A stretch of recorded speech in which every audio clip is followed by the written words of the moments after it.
All right, number 22. Your work should look like this. You've got this function, rational function, the degree is 2 in the numerator, it's a quadratic expression.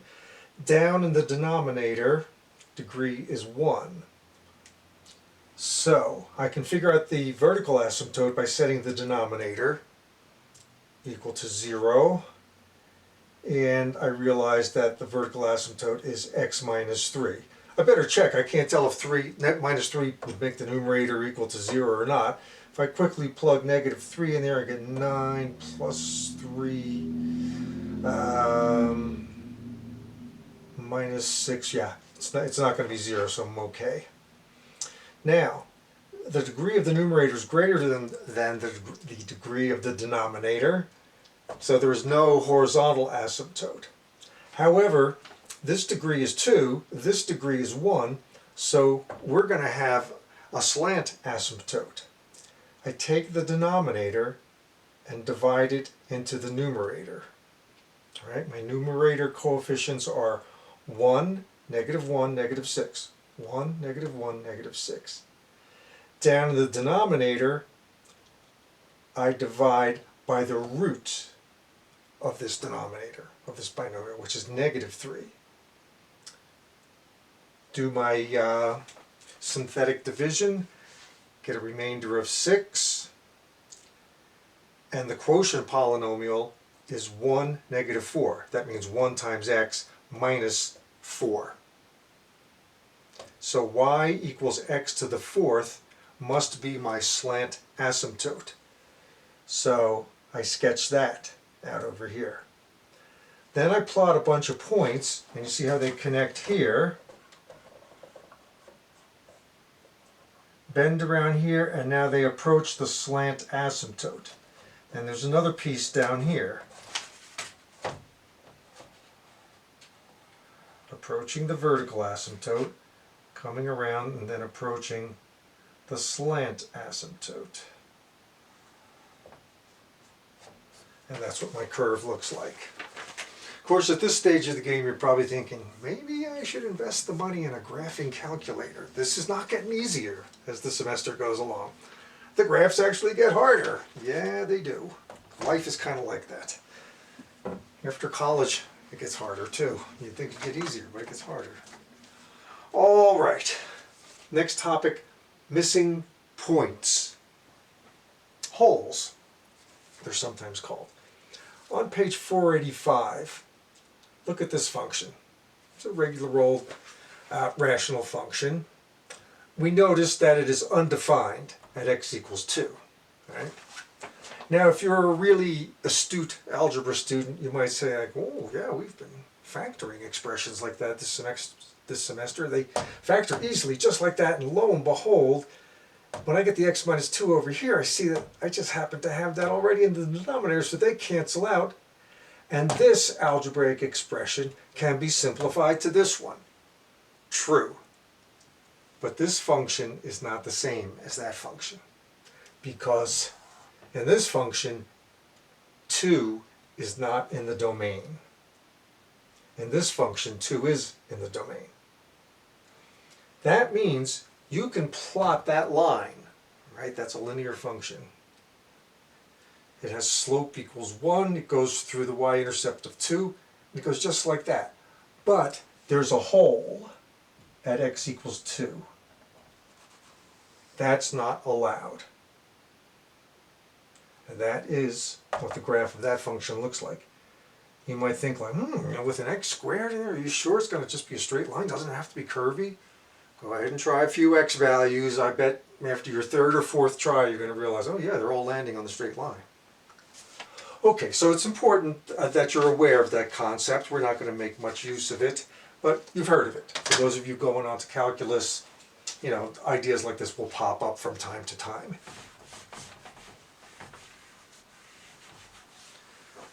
The last thing we have to do in section 6.5 is solve an equation. This is entitled Solving a Rational Equation. Look at example 5 on page 485.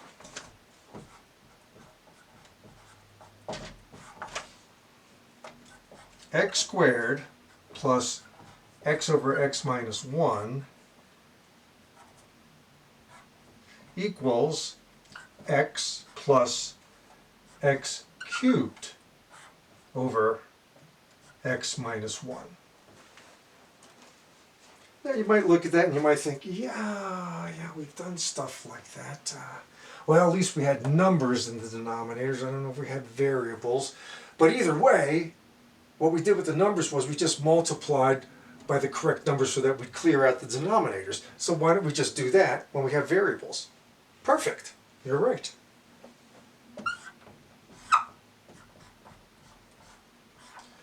If I multiply each side by x minus 1, it's going to knock out both of these denominators. Things will look a lot simpler.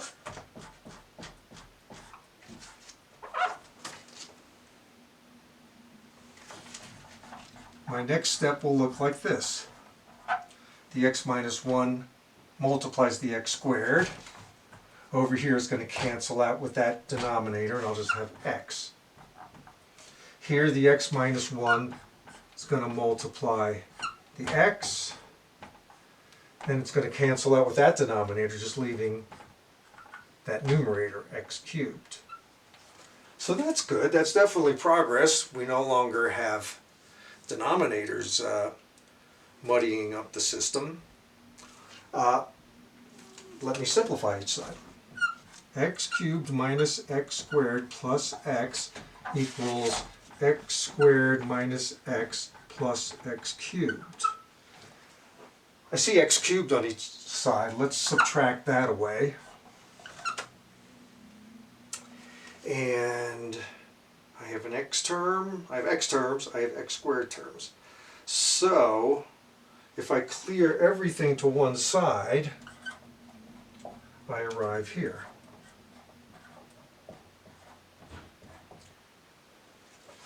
And I can factor.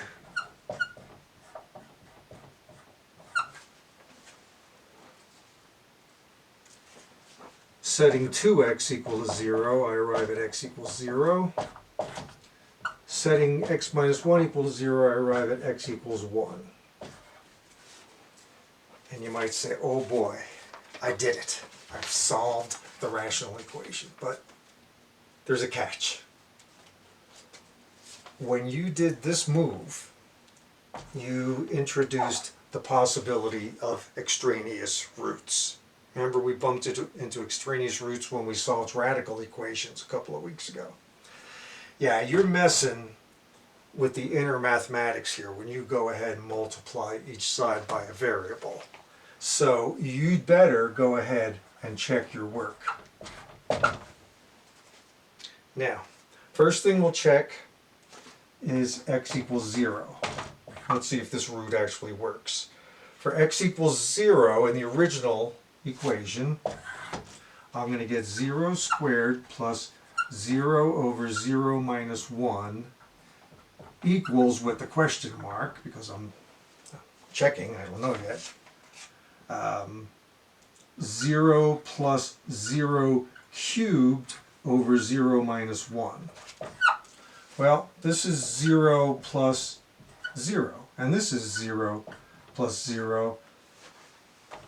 So yeah, that one checks out. Now we'll check x equals 1. Again, the original equation. So I have 1 squared plus 1 over 1 minus 1 equals, with the question mark, 1 plus 1 cubed over 1 minus 1. And right away, bells and whistles should go off. We have a problem. 1 minus 1 in the denominator, stop right there. It actually occurs there also. Can't happen. There's no way 1 can satisfy that original equation. So the real solution is 0. X equals 0. For homework, on page 487.